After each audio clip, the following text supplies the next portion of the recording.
서연아, 아기가 또 우는데 어떻게 할 거니? 시어머니가 소파에서 TV를 보며 말씀하셨어요. 저는 한 손에 보호대를 낀 채 설거지를 하고 있었는데 아기 울음소리가 안방에서 들려왔어요. 네, 금방 갈게요. 물기도 닦지 못하고 뛰어가려는데 가스레인지에서 국이 끓어넘치기 시작했어요. 아, 국이. 급하게 불을 끄고 아기를 보러 갔다가 다시 부엌으로 뛰어왔어요. 그 사이 어머님은 여전히 드라마에 푹 빠져 계셨어요. 서연아, 점심은 언제 되는 거야? 나 배고픈데. 아기를 한 손으로 안고 눌어붙은 국을 젓고 있는 제게 말씀하셨어요. 죄송해요. 조금만.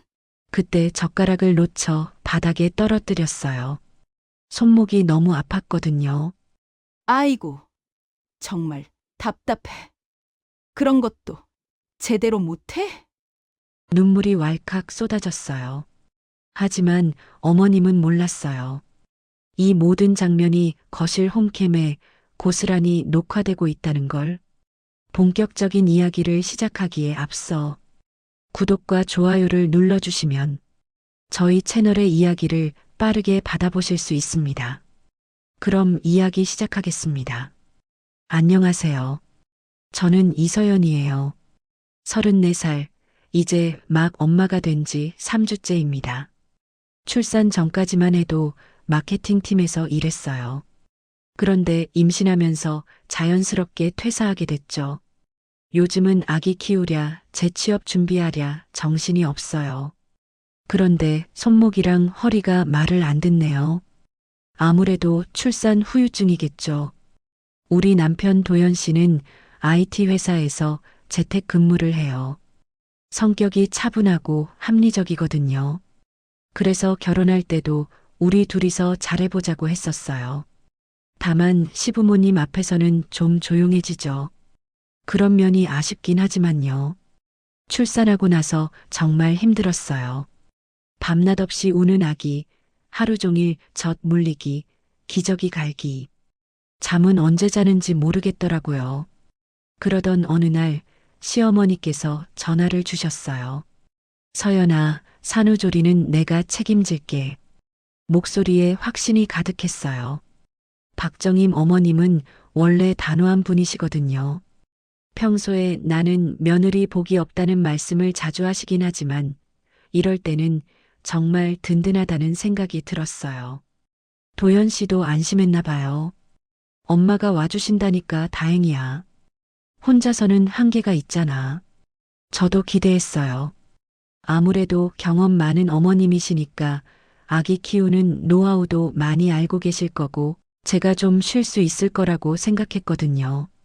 어머님이 오시는 날 저는 아침부터 부산했어요. 거실을 정리하고 어머님께서 주무실 방도 깔끔하게 준비했죠. 그런데 손목이 아파서 청소기 돌리기가 힘들더라고요. 그래도 어머님 모시는 일인데 대충 할 수는 없잖아요. 정오쯤 어머님이 도착하셨어요. 큰 여행 가방 하나와 보따리 2개를 들고 오셨죠. 어머님, 안녕하세요. 오시느라 수고하셨어요. 그래, 서연아. 많이 힘들었지? 어머님 목소리에는 따뜻함이 있었어요. 그런데 시선은 금세 아기에게로 갔죠. 우리 손자 어디 있나? 아기를 안아주시는 모습을 보니까 정말 다행이라는 생각이 들었어요. 역시 할머님의 손길은 다르구나 싶었거든요. 어머님, 식사는 하고 오셨어요? 아니야, 바로 왔어. 그래서 급하게 점심을 준비했어요. 냉장고에 있던 재료로 된장찌개랑 계란말이를 만들었죠. 손목이 아팠지만 어머님 첫 식사인데 대충 할 수는 없었어요. 식사를 하면서 어머님이 말씀하셨어요. 산후조리가 얼마나 중요한지 아니? 이때 잘못 관리하면 평생 고생한다. 네, 어머님. 정말 감사해요. 내가 한 달 있으면서 제대로 해줄 테니까 걱정 말아라. 어머님의 말씀에 마음이 놓였어요.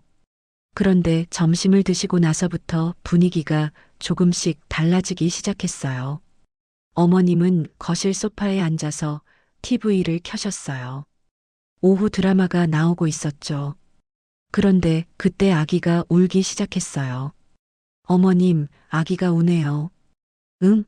아, 그러네. 어머님은 TV에서 눈을 떼지 않으셨어요. 결국 제가 일어나서 아기를 달랬죠. 기저귀를 확인하고 분유를 타서 먹였어요. 그 사이 점심 설거지가 그대로 있었어요. 싱크대에 그릇들이 쌓여 있는 걸 보니까 뭔가 어색했어요. 어머님은 여전히 드라마에 집중하고 계셨거든요. 할 수 없이 한 손으로 아기를 안고 다른 손으로 설거지를 시작했어요. 손목이 욱신거렸지만 참았어요. 아무래도 어머님도 여행 오시느라 피곤하실 테니까요. 저녁 시간이 되었어요. 도연 씨가 업무를 마치고 거실로 나왔어요. 엄마 오시느라 고생하셨어요. 그래, 도연아. 많이 바쁘지? 요즘 프로젝트 때문에 좀 그래요. 그래도 엄마가 와주셔서 정말 다행이에요. 도연 씨 표정에 안도감이 보였어요. 저도 그 마음을 이해했어요. 아무래도 회사 일과 집안일을 동시에 신경 쓰기는 어렵잖아요. 저녁은 뭐 할까요, 어머님? 글쎄, 뭐 간단하게 하면 되지 않을까? 어머님의 대답은 담담했어요. 그런데 뭔가 애매했어요. 간단하게 한다는 게 어머님이 해주시겠다는 뜻인지, 제가 간단하게 하라는 뜻인지 헷갈렸거든요. 잠깐 기다렸지만 어머님은 계속 TV를 보고 계셨어요. 결국 제가 부엌으로 갔어요. 냉동실에서 만두를 꺼내서 끓이기 시작했어요. 그때 아기가 또 울었어요. 부엌에서 요리하고 있는데 안방에서 응애응애 소리가 들리더라고요. 어머님, 아기가 울어요. 그래. 서연아, 너가 봐. 어머님 목소리는 여전히 차분했어요. 마치 당연하다는 듯이요. 저는 가스레인지 불을 끄고 안방으로 달려갔어요. 아기를 달래고 나서 다시 부엌으로 돌아오니까 만두가 눌어붙어 있었어요. 다시 끓여야 했죠. 그런데 이상했어요. 왜 제가 요리도 하고 아기도 돌보고 있는 거지요? 저녁을 차려놓고 가족이 둘러앉았어요. 어머님 많이 드세요. 고마워, 서연아. 식사하는 동안 도연 씨가 말했어요. 엄마가 와주셔서 서연이가 좀 쉴 수 있겠어요. 그럼 내가 왜 왔겠니? 산후조리 제대로 해줘야지. 어머님의 답변은 당당했어요. 그런데 저는 뭔가 모를 답답함이 생겼어요. 오늘 하루 종일 어머님이 해주신 게 뭐였는지 생각해 보니까 아기를 잠깐 안아주신 것 외에는 없었거든요. 식사 후에는 또 설거지가 기다리고 있었어요. 어머님은 다시 거실에서 드라마를 보고 계셨고 도연 씨는 노트북을 켜서 업무를 마저 하고 있었어요. 그때 아기가 배고프다고 울기 시작했어요. 서연아, 아기 배고픈가 보다. 어머님이 말씀하셨어요. 마치 제가 모르고 있었다는 듯이요. 저는 한숨을 삼키고 분유를 타러 갔어요. 분유를 타면서 문득 생각했어요. 산후조리를 해주신다더니 왜 내가 더 바쁜 것 같지? 하루가 지나고 이틀이 지나도 상황은 비슷했어요. 어머님은 아침에 일어나서 TV를 켜시고 저는 아기 돌보랴, 집안일 하랴 정신없이 움직였어요. 그런데 이상한 건 어머님께서 가끔 하시는 말이었어요. 내가 이렇게 고생하면서 산후조리 해주는데 고마운 줄 알아야지. 저는 뭔가 이상하다는 생각이 들었어요. 도대체 뭘 해주시는 거지? 하지만 말로 표현하기가 어려웠어요. 어머님이 와주시기만 해도 감사한 일인데 제가 욕심을 부리는 건 아닌가 하는 생각도 들었거든요. 오늘도 아기 울음소리로 새벽이 시작되었어요. 어머님은 옆방에서 주무시고 계시고 도연 씨는 깊이 잠들어 있었어요. 저 혼자서 일어나 아기를 달랬죠. 분유를 타면서 거실에 놓인 홈캠이 눈에 들어왔어요. 도연 씨가 재택 근무할 때 화상회의용으로 설치한 건데 요즘은 아기 모니터링용으로도 쓰고 있어요. 문득 이런 생각이 들었어요. 내 하루가 다 기록되고 있겠네. 그런데 그 생각이 마음 한편을 무겁게 만들었어요. 혹시 제가 정말 뭔가 놓치고 있는 건 아닐까요? 아니면 이게 정상인 걸까요? 새벽 공기는 차갑고 아기는 여전히 보채고 있었어요. 저는 아기를 품에 안고 작은 희망을 품었어요. 아무래도 시간이 지나면 나아지겠죠? 하지만 마음 깊은 곳에서는 작은 불안감이 자라고 있었어요. 어머님이 오신 지 일주일이 지났어요. 그런데 뭔가 이상했어요. 산후조리를 해주신다고 하셨는데 오히려 제가 더 바빠진 것 같았거든요. 오늘 아침도 마찬가지였어요. 아기가 새벽 5시에 깨서 분유를 먹이고 기저귀를 갈고 겨우 재운 게 7시쯤이었죠. 그런데 8시가 되니까 어머님이 일어나셨어요. 서연아, 아침밥은 언제 할 거니? 어머님의 목소리가 거실에서 들려왔어요. 저는 아기를 재우려고 안방에 있었는데 가슴이 철렁했어요. 아침밥을 제가 해야 한다는 말씀이셨거든요. 네, 어머님. 금방 준비할게요. 대답은 했지만 몸이 말을 안 들었어요. 손목이 너무 아팠거든요. 젓가락 드는 것도 힘들 정도였어요. 하지만 어머님께 그런 말씀을 드릴 수는 없었죠. 부엌으로 가서 냉장고를 열었어요. 계란, 김치, 어제 남은 반찬들이 있었어요. 간단하게 계란 후라이라도 해드려야겠다 싶었죠. 그런데 프라이팬을 들어 올리는 순간 손목에 찌릿한 통증이 왔어요. 참으려고 했는데 정말 아팠어요. 그래도 할 수 없잖아요. 어머님이 기다리고 계시는데요. 계란을 깨뜨리려는데 또 아기가 울기 시작했어요. 응애응애 소리가 안방에서 들려왔어요. 서연아, 아기 우는데 어쩔 거니? 어머님이 거실에서 말씀하셨어요. 목소리에 약간의 짜증이 섞여 있었어요. 네, 잠깐만요. 계란 깨뜨리던 손을 멈추고 안방으로 달려갔어요. 아기가 보채고 있었거든요. 기저귀를 확인해 보니 또 똥을 싸놨더라고요. 기저귀를 갈아주는데 시간이 좀 걸렸어요. 아기가 계속 다리를 버둥거려서요. 그 사이 부엌에서 지글지글 소리가 들렸어요. 계란이 타고 있는 소리였어요. 급하게 아기를 침대에 눕히고 부엌으로 뛰어갔어요. 계란이 새카맣게 타고 있었어요. 연기까지 나더라고요. 어머, 뭔 냄새니? 어머님이 거실에서 소리쳤어요. 죄송해요, 어머님. 계란이 좀 탔네요. 아이고, 정신없이 뭐 하는 거야? 어머님의 한숨소리가 들렸어요. 저는 탄 계란을 버리고 새로 해야 했어요. 그런데 손목이 더 아파졌어요. 다시 계란을 깨뜨리려는데 또 아기가 울었어요. 이번에는 배가 고픈 것 같았어요. 서연아, 또 우네. 네, 분유 타러 갈게요. 분유를 타려면 물을 끓여야 했어요.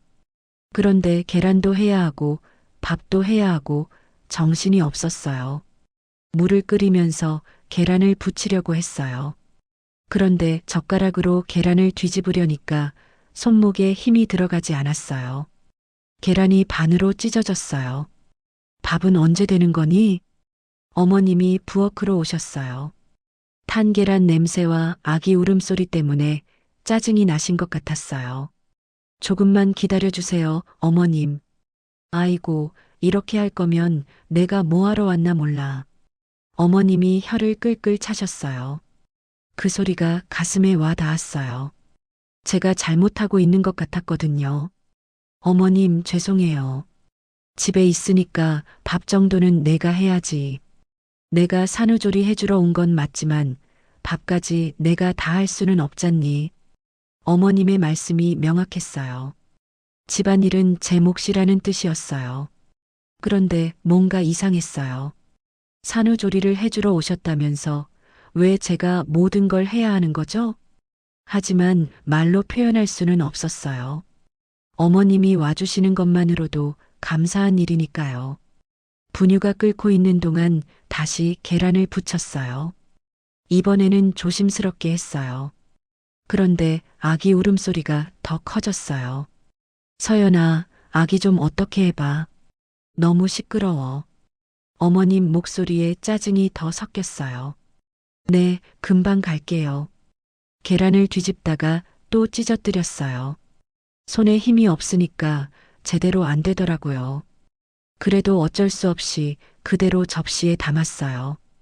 분유를 들고 안방으로 갔어요. 아기가 얼굴이 빨갛게 달아올라 있었어요. 얼마나 울었는지 목이 쉬어 있었어요. 우리 아가 미안해. 엄마가 늦었지? 분유를 물리니까 아기가 금세 조용해졌어요. 그런데 그때 부엌에서 지글지글 소리가 또 들렸어요. 서연아, 뭔가 타는 냄새 나는데. 어머님이 소리치셨어요. 아, 밥솥을 깜빡했어요. 급하게 일어나려는데 아기가 분유병을 놓치지 않으려고 꼭 붙잡고 있었어요. 한 손으로 아기를 안고 부엌으로 뛰어갔어요. 밥솥에서 연기가 나고 있었어요. 물이 다 증발해서 밥이 눌어붙었나 봐요. 아이고, 밥까지 태우고. 정말 뭐 하는 거야? 어머님이 팔짱을 끼고 서 계셨어요. 표정이 좋지 않았어요. 죄송해요, 어머님. 다시 할게요. 다시 하면 언제 먹어? 나는 아침부터 굶고 있는데. 어머님의 말씀에 가슴이 답답해졌어요. 제가 정말 못하는 며느리인 것 같았어요. 그때 도연이가 업무를 시작하러 거실로 나왔어요. 무슨 일이야? 아들아, 서연이가 밥을 태웠어. 어머님이 바로 말씀하셨어요. 도연이 표정이 당황스러워졌어요. 서연아, 괜찮아? 응, 괜찮아. 미안해. 괜찮다고 했지만 괜찮지 않았어요. 눈물이 날 것 같았거든요. 하지만 참았어요. 울면 안 될 것 같았어요. 엄마, 서연이도 아직 몸이 안 좋은데. 도연이가 조심스럽게 말했어요. 그래도 집에서 아무것도 안 하고 있을 수는 없잖니. 밥 정도는 해야지. 어머님의 목소리가 단호했어요.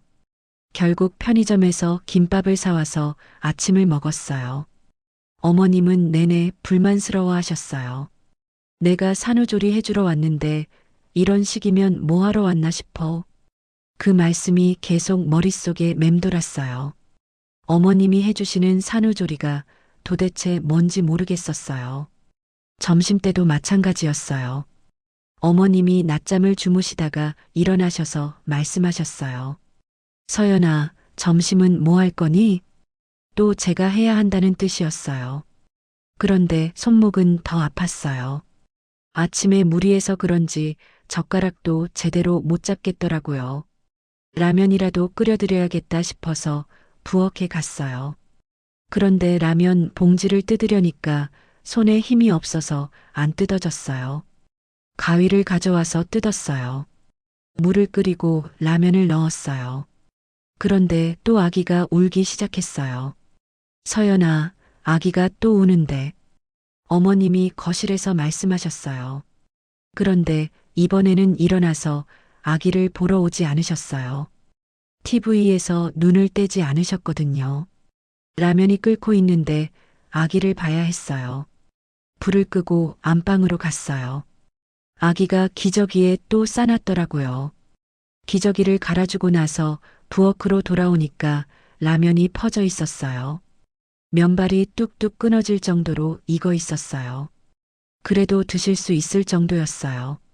계란이라도 넣어서 맛을 좀 내보려고 했어요. 그런데 계란을 깨뜨리는 순간 손목에 또 찌릿한 통증이 왔어요. 아이고, 작은 신음이 나왔어요. 정말 아팠거든요. 뭔 일이니? 어머님이 부엌으로 오셨어요. 아, 아무것도 아니에요. 손목이 좀 아파서요. 손목? 왜? 출산 후유증인 것 같아요. 그래도 밥은 해야지. 손목 아프다고 굶을 수는 없잖아. 어머님의 말씀이 차갑게 느껴졌어요. 그렇죠. 손목이 아파도 밥은 해야죠. 가족이 먹어야 하니까요. 점심을 차려놓고 앉았어요. 어머님이 라면을 한 젓가락 드시고는 말씀하셨어요. 면이 너무 퍼졌네. 죄송해요, 어머님. 산후조리할 때는 제대로 된 음식을 먹어야 하는데. 그 말씀에 또 죄송스러웠어요. 제가 제대로 못해서 어머님이 좋은 음식을 못 드시고 계시는 것 같았거든요. 식사를 마치고 어머님이 말씀하셨어요. 서연아, 저녁에는 제대로 된 음식 좀 해봐. 국도 끓이고. 네, 어머님. 그런데 마음이 무거웠어요. 손목은 더 아픈데 저녁에는 더 복잡한 음식을 해야 한다니요. 어머님은 다시 거실에서 드라마를 보러 가셨어요. 저는 설거지를 해야 했어요. 그런데 젓가락을 잡는 것도 힘들었어요. 그때 문득 이런 생각이 들었어요. 이게 산후조리인가? 어머님이 와주셔서 뭔가 도움을 받을 줄 알았는데 오히려 제가 더 바빠진 것 같았어요. 삼시세끼를 모두 제가 해야 하고 아기도 제가 돌보고 집안일도 제가 해야 하고요. 그런데 뭔가 말하기가 어려웠어요. 어머님께서 와주신 것만으로도 감사한 일인데 제가 불만을 표현할 수는 없잖아요. 설거지를 하면서 눈물이 났어요. 손목이 아픈 것도 있었지만 마음이 더 아팠어요. 이런 게 정상인 건지 제가 잘못 생각하는 건지 모르겠었거든요. 그때 거실에서 어머님 목소리가 들렸어요. 내가 이렇게 고생하면서 산후조리 해주는데 정말 힘들다. 저는 수세미를 꽉 쥐고 참았어요. 어머님이 고생하고 계신다고요? 그런데 제가 뭘 잘못 이해하고 있는 걸까요? 이게 단순한 오해가 아니라는 직감이 들었어요. 뭔가 더 큰 문제가 있는 것 같았어요. 아기 울음소리가 또 들려왔어요. 제가 달래러 가야 했어요. 손목은 여전히 아팠지만요. 어머님이 오신 지 한 달이 지났어요. 저는 아직도 손목 통증이 있었지만 그래도 조금씩 적응해 가고 있었어요. 아기도 밤에 좀 더 오래 자주기 시작했고요. 그런데 오늘은 뭔가 달랐어요. 어머님이 아침부터 얼굴이 밝으셨거든요. 평소보다 일찍 일어나서 거울 앞에서 화장도 하고 계셨어요. 어머님, 어디 나가세요? 아니야, 그냥 기분 좋아서. 어머님의 대답이 모호했어요. 그런데 점심을 먹고 나서 상황이 달라졌어요. 도연이가 재택 근무를 마치고 거실로 나왔어요. 어머님이 그때를 기다리셨던 것 같았어요. 도연아, 엄마가 할 말이 있어. 네, 엄마. 뭔데요? 도연이가 소파에 앉으며 물었어요. 저는 부엌에서 설거지를 하고 있었는데 거실 대화가 다 들렸어요. 내가 서연이 산후조리 해준 지 한 달 됐지? 네, 정말 고생 많으셨어요. 그런데 말이야, 요즘 물가가 너무 올랐어. 어머님의 목소리가 조금 달라졌어요. 뭔가 조심스럽면서도 확신에 찬 톤이었어요. 저는 설거지하던 손을 멈추고 귀를 기울였어요. 갑자기 심장이 빨리 뛰기 시작했거든요. 엄마 용돈이 부족하세요? 도연이가 물었어요. 그런 게 아니라, 아들아, 엄마가 한 달 동안 여기서 고생한 거 알지? 네, 물론이죠. 내가 서연이 산후조리 해줬잖아. 아기도 돌보고 집안일도 도와주고. 저는 그 말을 듣고 어이가 없었어요. 집안일을 도와주셨다고요?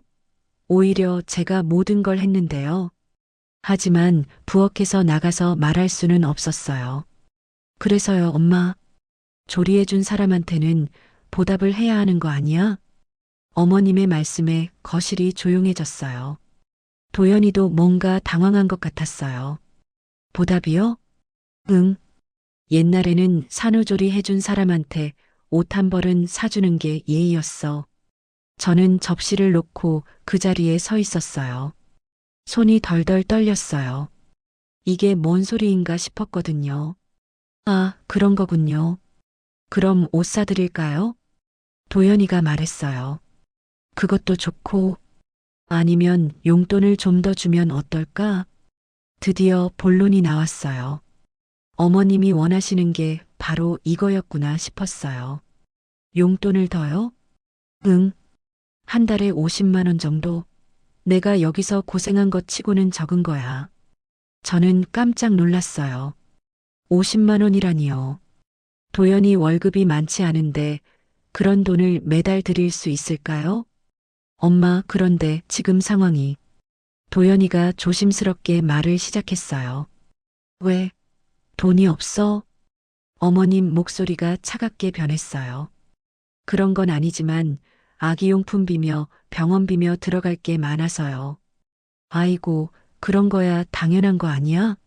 내가 말하는 건 따로야. 어머님이 단호하게 말씀하셨어요. 저는 부엌벽에 기대서 있었어요. 다리에 힘이 빠진 것 같았거든요. 서연이 산후조리를 누가 해줬는데 내가 안 했으면 너희가 얼마나 힘들었겠어? 그 말을 듣고 있자니 화가 났어요. 산후조리를 해주셨다고요? 제가 아픈 몸으로 삼시세끼 다 차리고 아기도 돌보고 집안일도 다 했는데요. 하지만 나가서 말할 수가 없었어요. 괜히 말했다가 예민한 며느리로 찍힐까봐 겁이 났거든요. 엄마, 알겠어요. 생각해 볼게요. 도연이가 답했어요. 생각해 볼 게 뭐 있어? 당연한 거잖아. 어머님 목소리가 날카로워졌어요. 그때 아기가 울기 시작했어요. 저는 서둘러 안방으로 갔어요. 아기를 안아들면서 눈물이 났어요. 억울했거든요. 분유를 타러 부엌으로 나왔는데 여전히 거실에서 대화가 계속되고 있었어요. 도연아, 엄마 말 이해하지? 네, 엄마. 내가 여기 한 달 있으면서 얼마나 고생했는데. 우리 집 가사일도 못하고 여기서 빈둥거렸다고 시댁에서 뭐라고 하겠어. 어머님이 목소리를 높이셨어요. 저는 분유를 타면서 그 말을 들어야 했어요. 빈둥거리셨다고요? 어머님은 하루 종일 TV만 보고 계시면서요? 제가 아픈 몸으로 모든 걸 다 했는데요. 그리고 말이야, 요즘 며느리들은 너무 편해. 옛날에는 산후조리 받으면서도 시어머니 뒷바라지 했어. 그 말을 듣고 정말 기가 막혔어요. 제가 뒷바라지를 안 했다는 말씀인가요? 아기에게 분유를 먹이면서 계속 들어야 했어요. 서연이도 고마운 줄 알아야지. 내가 안 왔으면 혼자서 어떻게 했을 거야? 저는 정말 화가 났어요. 하지만 참았어요. 나가서 말하면 가족 분위기만 나빠질 것 같았거든요. 엄마, 서연이가 듣고 있는데. 도연이가 조심스럽게 말했어요. 듣게 뭐. 사실인데. 요즘 며느리들은 감사할 줄을 몰라. 어머님이 더 큰 소리로 말씀하셨어요. 마치 제가 듣기를 바라는 것 같았어요. 저는 아기를 안고 안방으로 들어갔어요. 더 이상 들을 수가 없었거든요. 안방에서 문을 닫고 앉아 있는데 밖에서 계속 대화가 들렸어요. 그럼 이번 달부터 용돈 더 드릴게요. 도연이가 말했어요. 그래야지. 내가 고생한 보람이 있네. 어머님이 만족스러워 하시는 목소리였어요. 저는 아기를 보면서 눈물을 흘렸어요. 이게 맞는 건가 싶었어요. 제가 아픈 몸으로 모든 걸 감당했는데 어머님이 돈까지 받아가시는 게 말이 되나요? 1시간쯤 지나서 도연이가 안방으로 들어왔어요. 서연아, 괜찮아?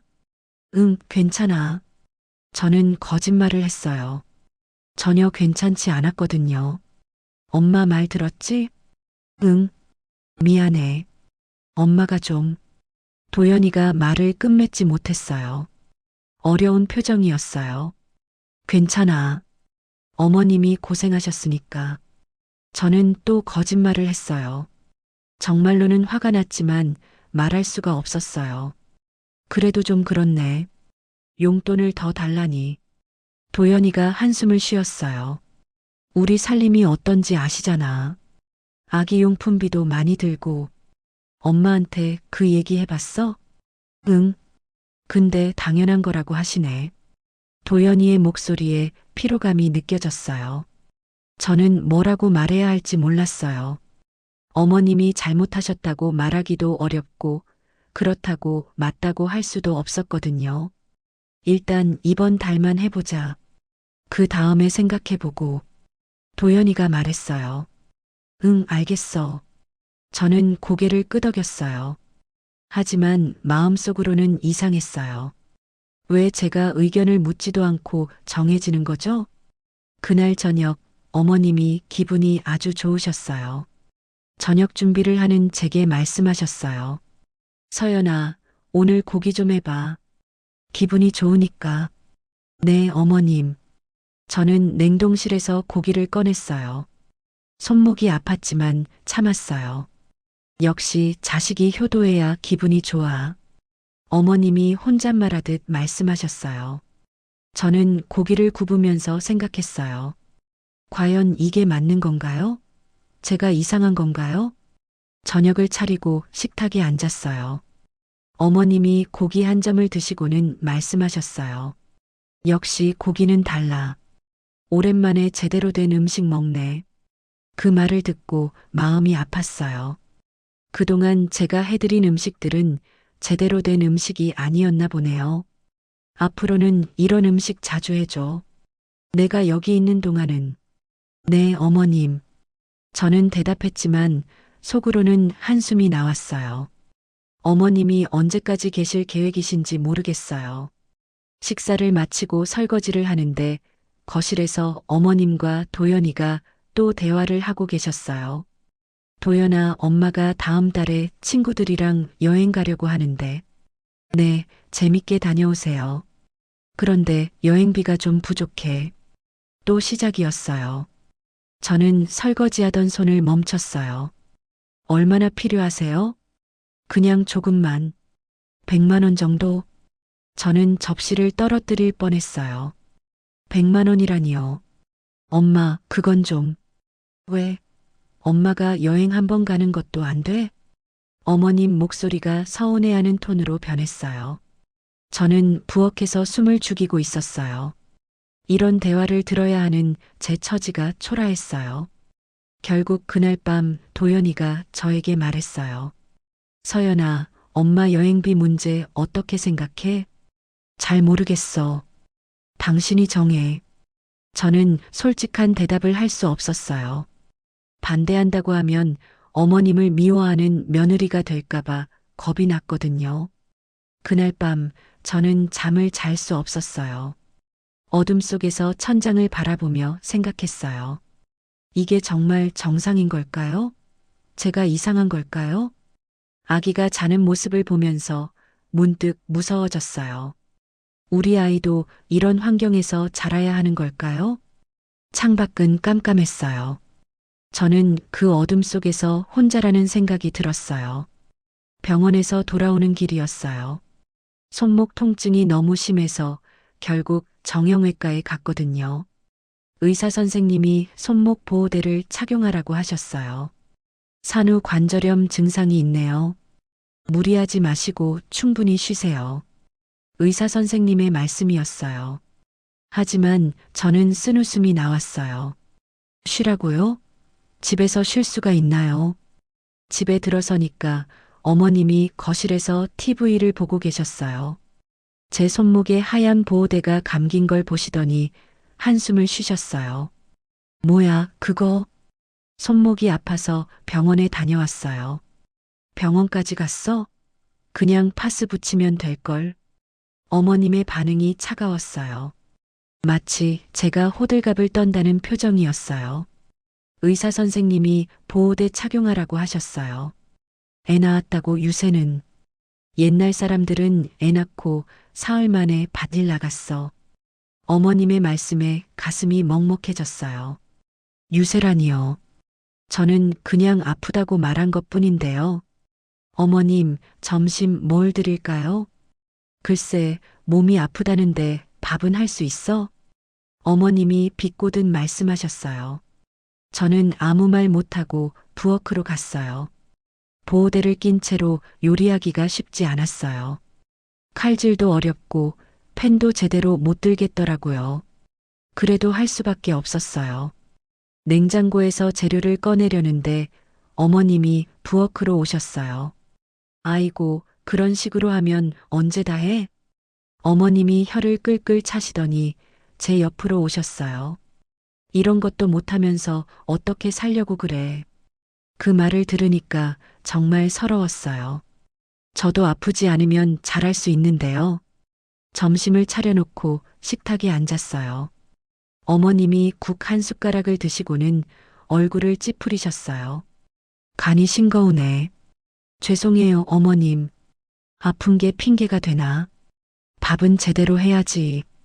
저는 숟가락을 들기도 힘들었어요.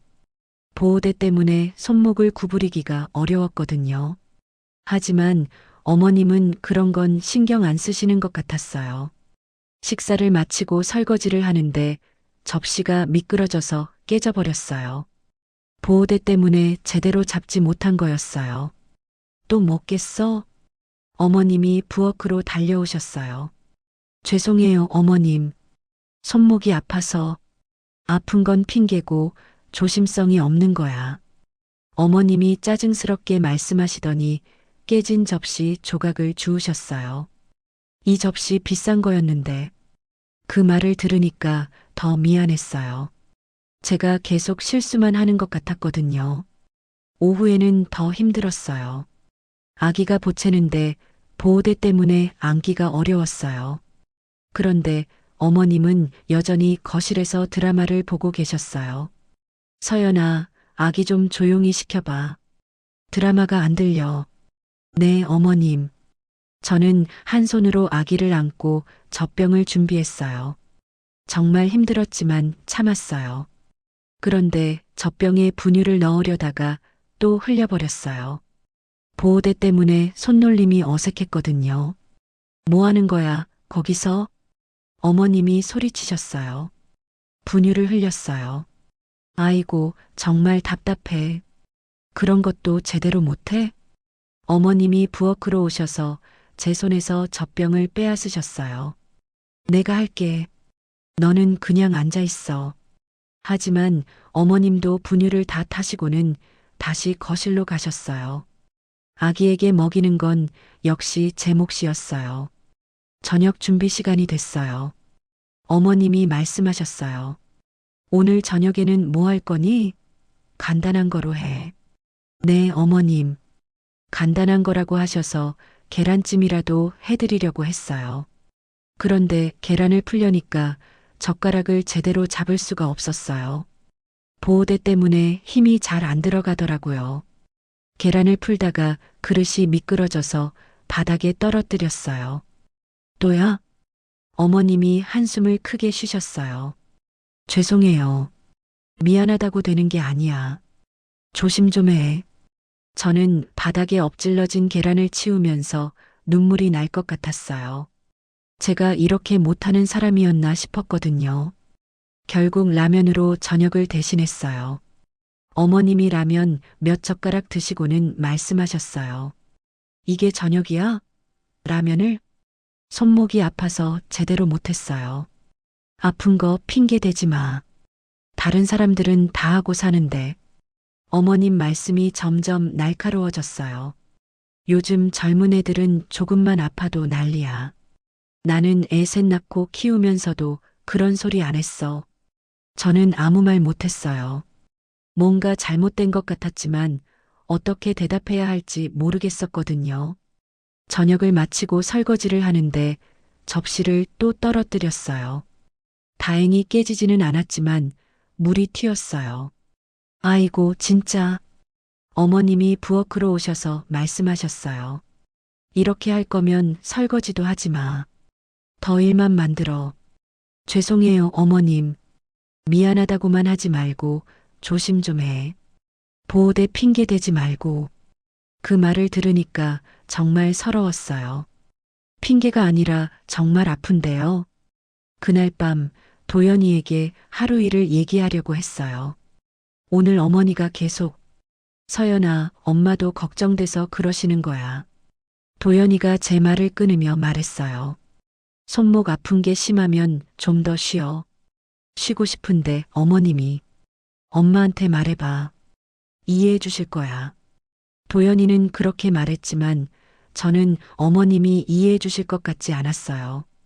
그날 밤 아기가 잠들고 나서 저는 화장실에서 혼자 울었어요. 소리 안 나게 조심스럽게요. 거울 속 제 모습이 초라해 보였어요. 손목에 보호대를 낀 채 눈이 빨갛게 부은 모습이요. 이 집에서 나는 엄마도 며느리도 아닌 것 같았어요. 그냥 일하는 사람 같았어요. 아픈 것도 인정받지 못하고 실수하면 혼나고 고마움도 받지 못하는 그런 사람이요. 화장실 문을 조심스럽게 열고 나오는데 어머님이 거실에서 전화를 하고 계셨어요. 맞아.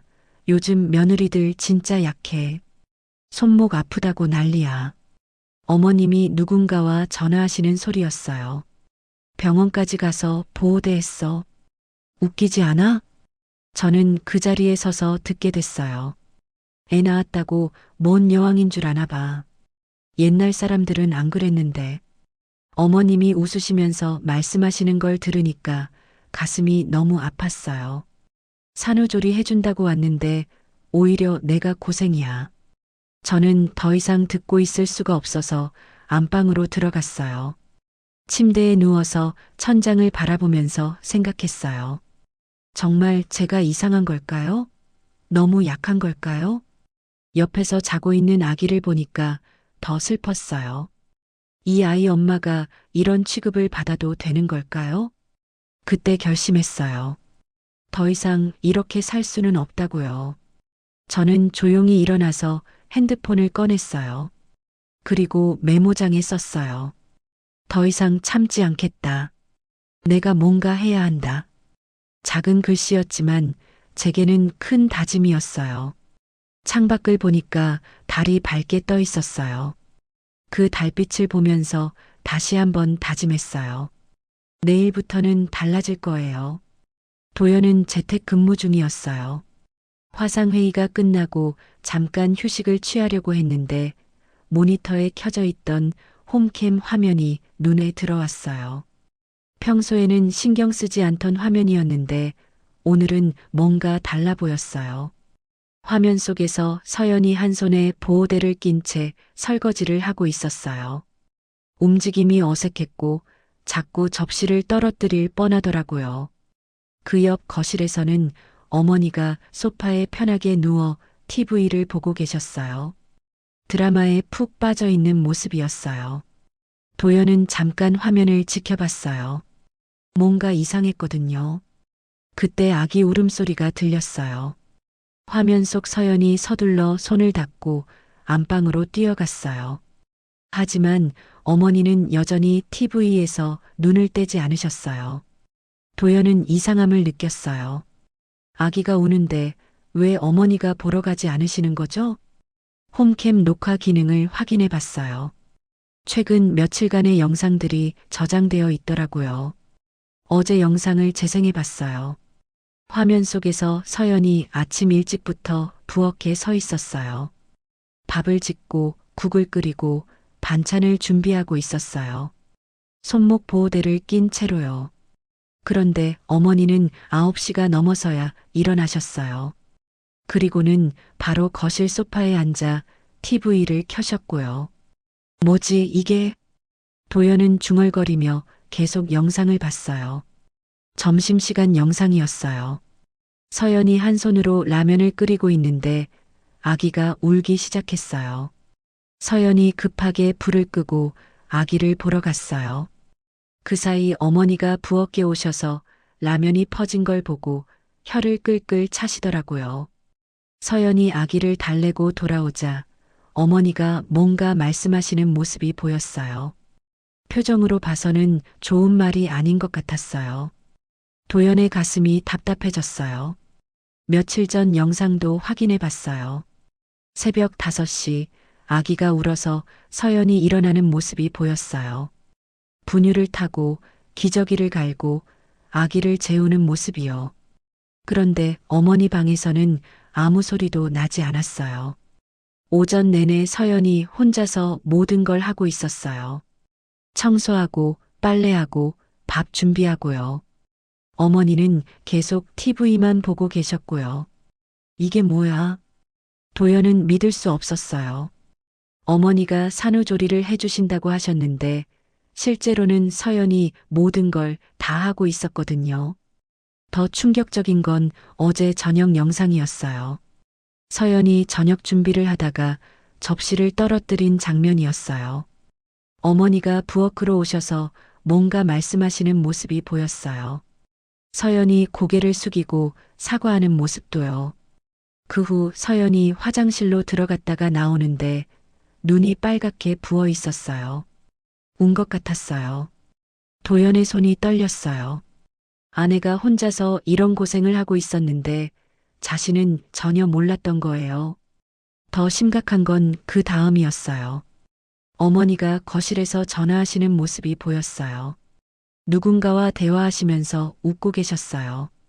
입모양을 봐서는 서연이 얘기를 하시는 것 같았어요. 도연은 소리를 키워서 들어봤어요. 맞아. 요즘 며느리들 진짜 약해. 어머니의 목소리였어요. 손목 아프다고 난리야. 병원까지 가서 보호대 했어. 도연은 충격을 받았어요. 어머니가 서연이를 그런 식으로 말씀하고 계셨다니요. 애 낳았다고 뭔 여왕인 줄 아나 봐.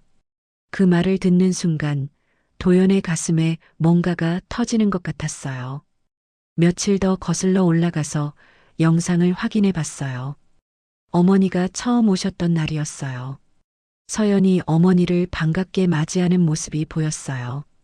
기대에 찬 표정이었어요. 하지만 그 다음 날부터는 달랐어요. 서연이 혼자서 모든 걸 하고 있었어요. 어머니는 계속 TV만 보고 계셨고요.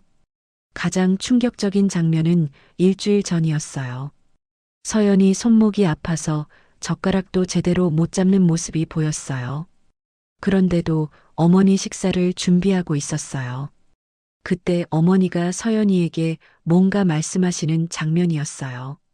서연이 고개를 끄덕이며 눈물을 참는 모습이 보였어요. 이렇게까지 도연은 모니터 앞에 주저앉았어요. 자신이 얼마나 무책임했는지 깨달았거든요. 아내가 이렇게 고생하고 있는데 자신은 어머니가 와주셔서 다행이다라고만 생각했었어요. 가장 결정타가 된 건 어제 녹음된 어머니 목소리였어요. 산후조리 해주는 사람 옷도 안 사주냐. 전화 통화하시는 어머니의 목소리였어요. 요즘 애들은 정말 몰라도 너무 몰라. 도연은 주먹을 꽉 쥐었어요. 분노가 치밀어 올랐거든요. 산후조리를 해주신다고요? 서연이가 모든 걸 혼자 하고 있는데요. 옷을 사달라고요? 아픈 아내가 어머니 뒷바라지하고 있는데요. 도연은 영상을 처음부터 다시 봤어요. 어머니가 오신 이후 서연이의 하루하루를요. 새벽부터 밤까지 서연이는 쉴 시간이 없었어요. 아기 돌보고 집안일하고 어머니 식사 준비하고 빨래하고 청소하고 그런데 어머니는 TV만 보고 계셨어요. 하루 종일요. 이게 산후조리야? 도연은 믿을 수 없었어요. 마지막으로 본 영상은 서연이가 화장실에서 우는 모습이었어요. 소리 안 나게 조심스럽게 우는 모습이요. 그 모습을 보는 순간 도연의 마음이 결정됐어요. 더 이상 이렇게 둘 수 없었어요. 도연은 모니터를 끄고 일어났어요. 가슴속에서 뜨거운 것이 끓어오르고 있었어요. 지금까지 자신이 얼마나 바보였는지 알겠더라고요. 아내를 지켜주지 못한 남편이었던 거예요. 이제라도 늦지 않았어요. 뭔가 해야 했어요. 도연은 거실로 나갔어요. 결심을 한 표정이었어요. 도연은 거실로 나왔어요. 평소와는 다른 표정이었어요. 차분하면서도 단단한 얼굴이었거든요. 어머니는 소파에서 TV를 보고 계셨어요. 오후 드라마에 푹 빠져 있으시더라고요. 엄마, 도연이 말했어요.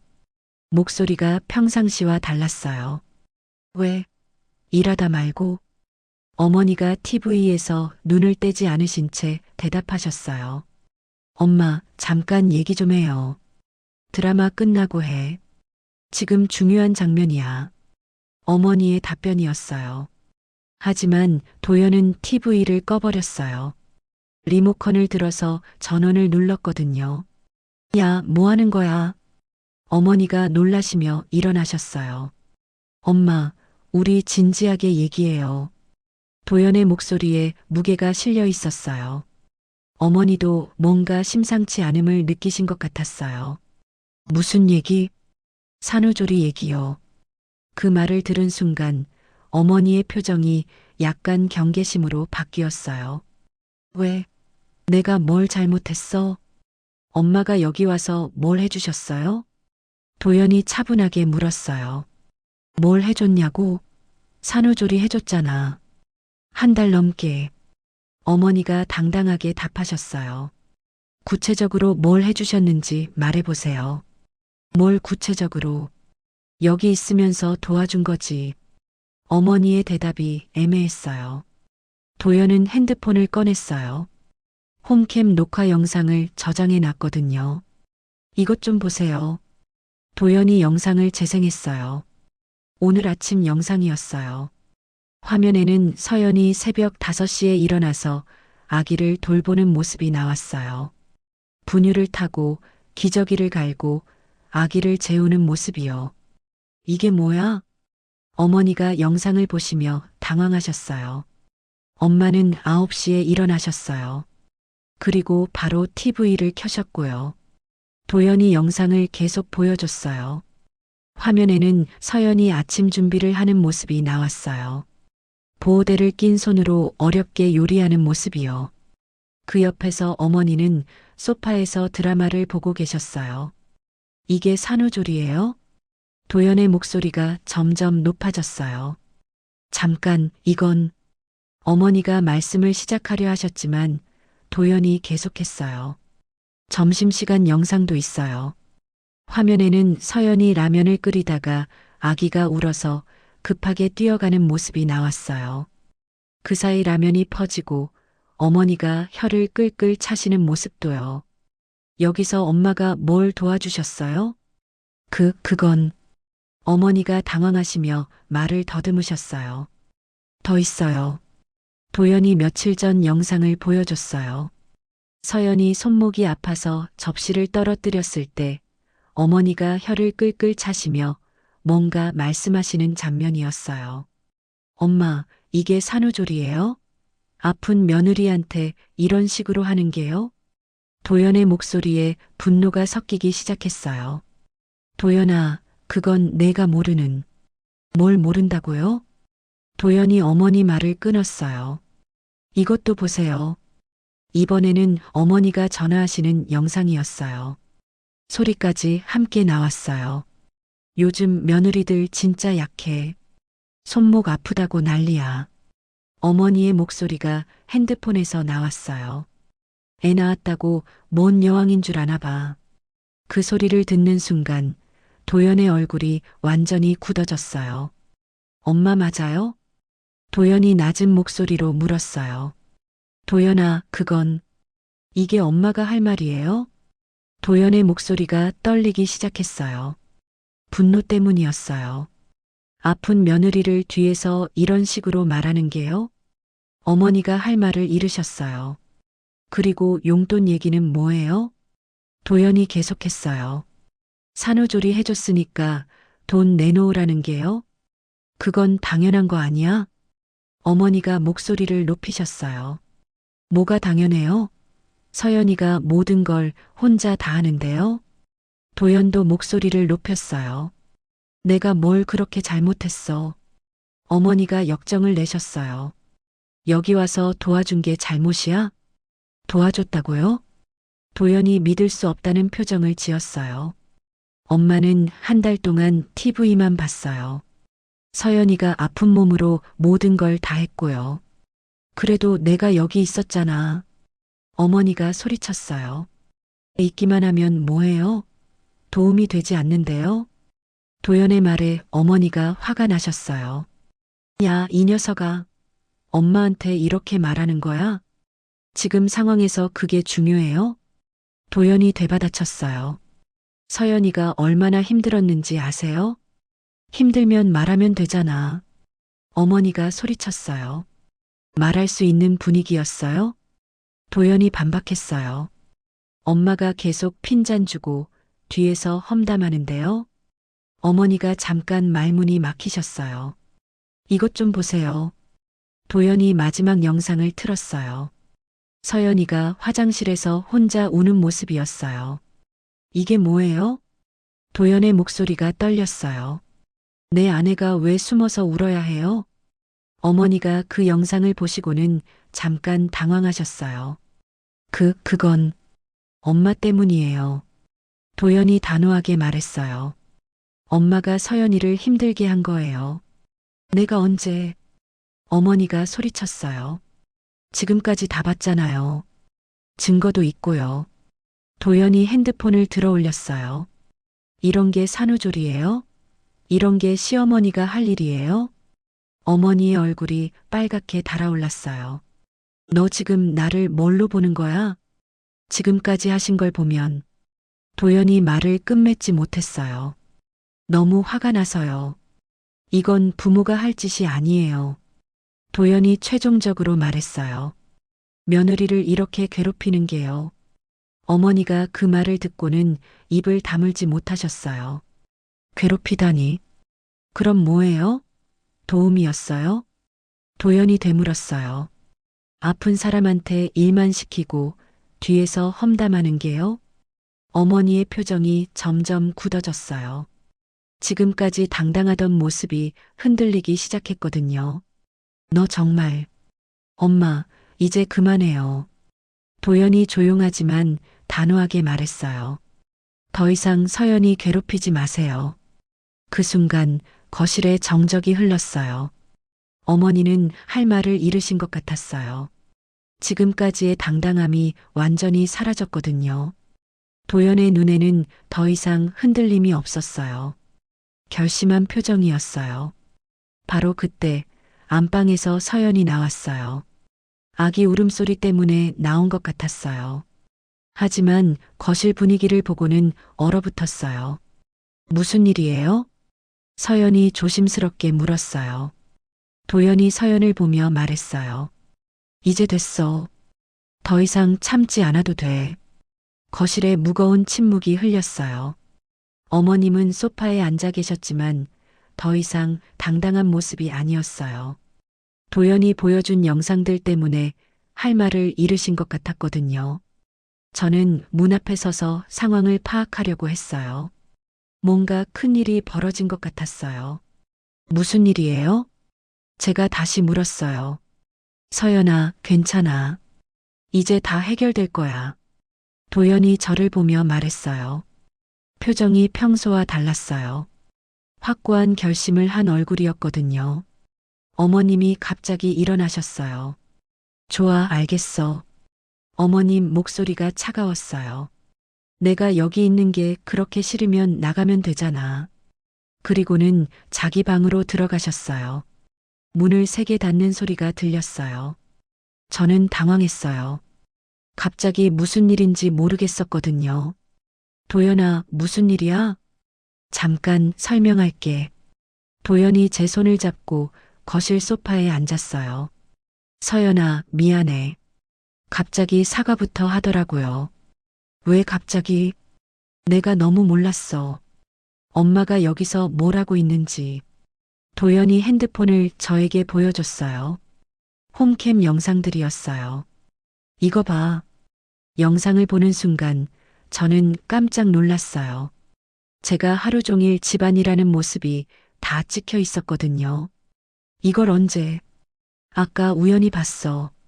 그런데 도연이 말을 잇지 못했어요. 영상 속에서 저는 새벽부터 밤까지 쉬지 않고 일하고 있었어요. 아기 돌보고 밥 준비하고 청소하고 빨래하고. 그런데 어머님은 하루 종일 TV만 보고 계셨어요. 나만 이상한 줄 알았어. 제가 작은 목소리로 말했어요. 뭐가?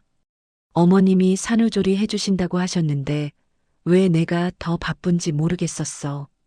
눈물이 올라왔어요. 혹시 내가 뭔가 잘못 이해한 건 아닌가 싶었어. 아니야, 서연아. 내가 잘못한 게 아니야. 도연이 제 손을 꽉 잡았어요. 엄마가 잘못한 거야. 그때 어머님 방에서 큰 소리가 났어요. 뭔가 정리하시는 소리 같았어요. 뭐 하시는 거야? 짐 싸시는 것 같아. 도연이 대답했어요. 정말로 어머님이 짐을 싸고 계셨어요.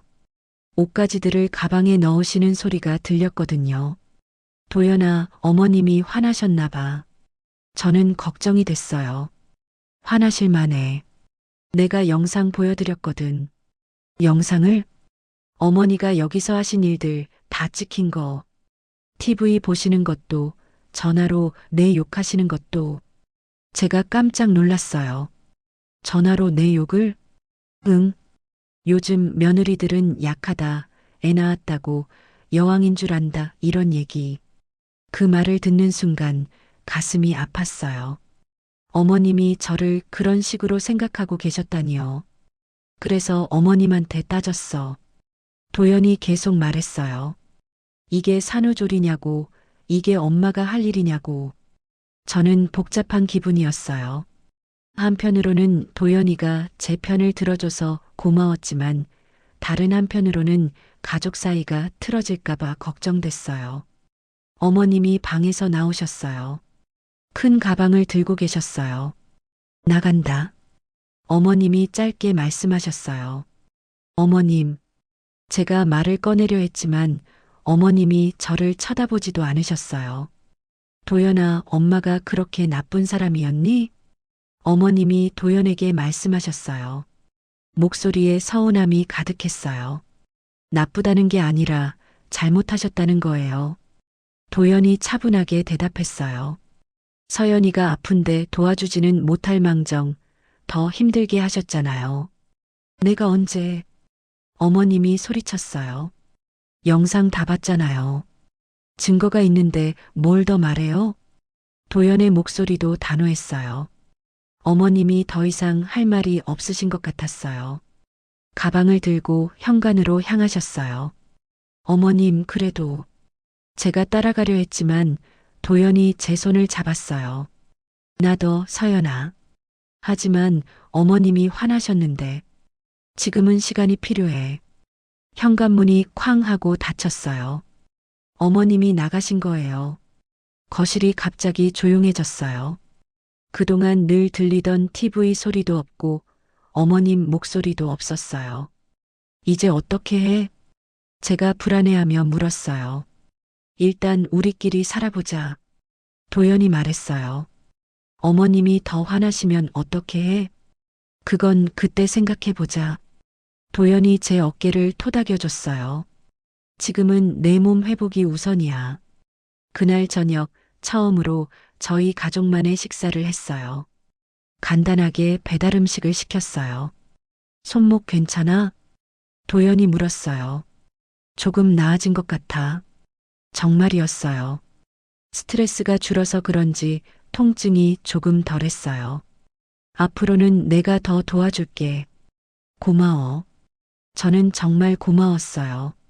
처음으로 누군가가 제 편을 들어준 기분이었거든요. 그날 밤 어머님에게서 전화가 왔어요. 도연의 핸드폰으로요. 응, 엄마. 도연이 전화를 받았어요. 저는 옆에서 들었어요. 어머님 목소리가 크게 들렸거든요.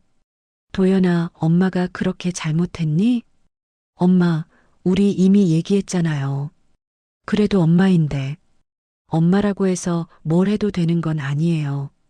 도연의 목소리가 단단했어요. 용돈도 이제 안 줄 거니? 어머님이 물으셨어요. 당분간은 그럴 생각이에요. 왜? 산후조리를 해주신 게 아니니까요. 도연의 대답이 명확했어요. 오히려 서연이를 더 힘들게 하셨으니까요. 어머님이 잠깐 말이 없으셨어요. 알겠어. 니들이 그렇게 생각하면 어쩔 수 없지. 그리고는 전화를 끊으셨어요. 도연이 핸드폰을 내려놓으며 한숨을 쉬었어요. 괜찮아? 제가 물었어요. 괜찮아. 이게 맞는 거야. 어머님이 너무 화나신 것 같은데. 시간이 지나면 이해하실 거야. 도연이 말했어요. 아니면 말고. 그 말이 조금 서늘했지만 저는 안도감이 들었어요. 며칠 후 어머님에게서 또 전화가 왔어요. 이번에는 화가 많이 풀리신 목소리였어요. 도연아, 엄마야. 네, 엄마. 그동안 생각해 봤는데 엄마가 좀 심했나? 어머님이 조심스럽게 말씀하셨어요. 인정해 주셔서 고맙습니다. 도연이 대답했어요. 그래도 서연이한테 미안하다고 전해줘. 직접 말씀하시죠. 아직은 좀 어색해서 어머님이 망설이셨어요. 시간 두고 천천히 하세요. 도연이 말했어요. 그 통화 이후로는 어머님과 연락이 끊어졌어요. 도연도 먼저 연락하지 않았고요. 한 달이 지났어요. 저는 많이 회복됐어요. 손목 통증도 거의 없어졌고 정신적으로도 안정됐어요. 이제 어떤 기분이야? 도연이 물었어요. 자유로워. 정말 그랬어요. 눈치 보지 않고 살 수 있게 됐거든요. 미안해, 서연아. 도연이 또 사과했어요. 왜? 진작에 알았으면 좋았을 텐데. 괜찮아. 지금이라도 알게 돼서 다행이야. 저는 정말 그렇게 생각했어요. 앞으로는 내가 제대로 지킬게. 도연이 약속했어요. 고마워. 그날 밤 아기를 재우면서 생각했어요. 이제 정말 새로운 시작이구나 싶었어요. 더 이상 누구 눈치를 보지 않고 내 아이를 내가 원하는 대로 키울 수 있게 됐어요. 창밖을 보니 별이 밝게 빛나고 있었어요. 마치 새로운 희망을 말해주는 것 같았어요. 도연이 옆에 와서 함께 창밖을 바라봤어요. 우리 이제 진짜 가족 같네. 도연의 말에 고개를 끄덕였어요. 정말 그랬어요. 이제야 진짜 가족이 된 기분이었어요. 어머님이 떠나신 지 2달이 지났어요. 집안 분위기가 완전히 달라졌어요. 아침에 일어나면 더 이상 눈치를 볼 필요가 없었어요. 누가 언제 일어나는지, 누구 기분이 어떤지 신경 쓰지 않아도 됐거든요. 오늘도 평소와 같은 아침이었어요. 아기가 6시에 깨어서 울었어요. 내가 할게. 도연이가 먼저 일어났어요. 요즘은 도연이가 새벽 육아를 맡아줬거든요. 괜찮아, 내가. 서연아, 좀 더 자. 너 어제 늦게 잤잖아. 도연이가 제 어깨를 토닥이며 말했어요. 저는 다시 잠이 들었어요. 정말 오랜만에 푹 잘 수 있는 아침이었어요. 9시쯤 일어나니까 부엌에서 좋은 냄새가 났어요. 도연이가 아침을 준비하고 있었어요. 뭐해? 미역국이랑 계란말이. 간단하게. 도연이가 웃으며 대답했어요. 고마워. 정말 고마웠어요. 예전에는 제가 아픈 몸으로 모든 걸 해야 했는데 이제는 누군가 저를 챙겨주고 있었거든요. 식탁에 앉아서 따뜻한 미역국을 마셨어요. 정말 맛있었어요. 마음이 편해서 그런지 음식 맛도 다르게 느껴졌어요. 아기는 방에서 자고 있어. 분유 먹고 바로 잠들었어. 도연이가 말했어요. 요즘 밤에 잘 자네. 그러게. 스트레스가 없어져서 그런가 봐. 저도 그렇게 생각했어요. 집안 분위기가 편해지니까 아기도 더 안정된 것 같았어요. 점심 후에 도연이가 말했어요. 서연아, 낮잠 좀 자. 괜찮아. 아니야, 자야 해. 몸 회복이 우선이야. 도연이가 제 손을 잡고 안방으로 데려갔어요. 아기는 내가 볼게. 정말 그랬어요. 도연이가 아기를 안고 거실에서 놀아주고 있었어요. 저는 누워서 천장을 바라봤어요. 이런 게 진짜 산후조리구나 싶었어요. 몸이 아프면 쉴 수 있고, 힘들면 도와달라고 말할 수 있고, 누구 눈치 보지 않고 회복에 집중할 수 있는 것이요. 1시간쯤 자고 일어나니까 마음이 정말 편했어요. 오랜만에 푹 잔 기분이었어요. 거실로 나가니까 도연이가 아기와 함께 놀고 있었어요. 아기가 까르르 웃고 있었어요. 잘 잤어? 응, 정말 잘 잤어. 정말이었어요. 깊게 잔 것 같았어요. 저녁 준비도 도연이가 했어요. 뭐 도와줄까? 괜찮아. 간단하게 할 거야. 도연이가 라면을 끓였어요. 계란도 넣고 파도 썰어서 넣었어요. 라면인데 이렇게 정성스럽게? 우리 서연이가 먹을 건데 대충 할 수 없지. 도연이의 말에 웃음이 났어요. 세 식구가 함께 라면을 먹었어요. 아기는 제 무릎에서 분유를 먹고 있었어요. 이런 게 행복이구나. 문득 그런 생각이 들었어요. 화려하지 않아도 특별하지 않아도 가족이 함께 편안하게 식사할 수 있는 것. 그게 진짜 행복이었어요. 도연아? 응? 고마워. 뭐가? 내 편이 되어줘서. 도연이가 제 손을 잡았어요. 당연한 거야.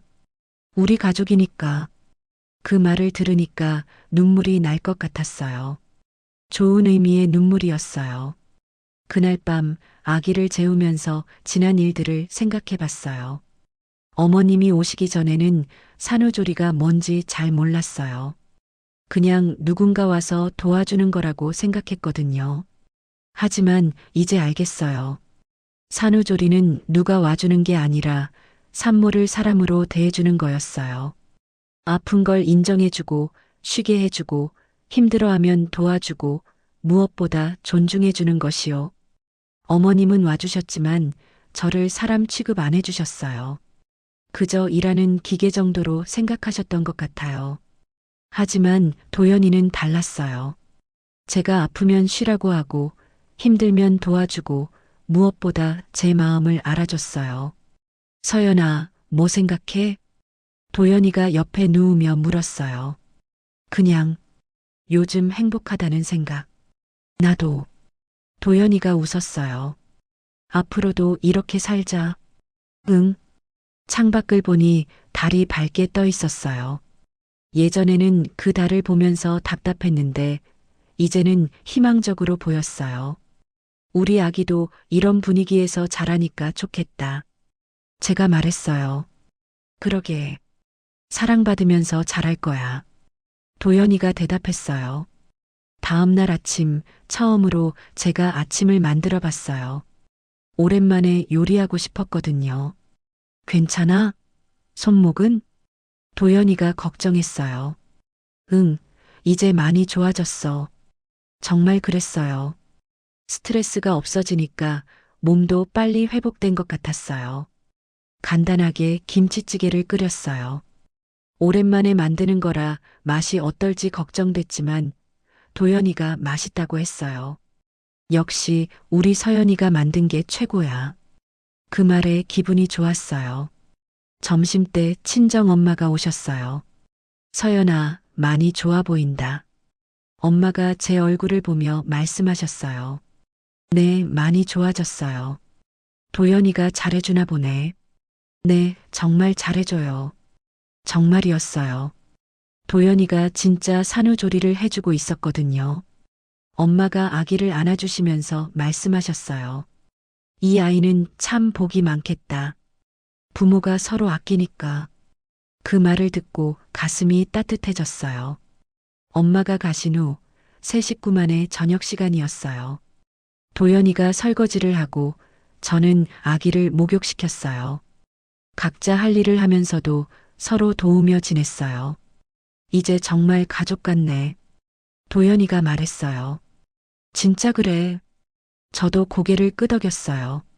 그날 밤 아기를 재우고 나서 도연이와 함께 거실에 앉았어요. 행복해. 제가 말했어요. 나도. 도연이가 제 어깨에 기댔어요. 앞으로도 계속 이랬으면 좋겠어. 그럴 거야. 우리가 만들어가는 거니까. 밤이 깊어갔지만 마음은 따뜻했어요. 산후조리는 누가 와주는 게 아니라 엄마를 사람으로 대해주는 거였어요. 그것만으로도 충분한 치유가 되었거든요. 창밖에는 새벽이 오고 있었어요. 새로운 하루의 시작이었어요. 우리 가족의 새로운 시작이기도 했고요. 그럼 오늘 이야기는 여기까지입니다. 영상을 시청해주신 모든 분들 고맙습니다. 저는 AI 나레이션 박정현이었습니다. 구독과 좋아요 부탁드립니다.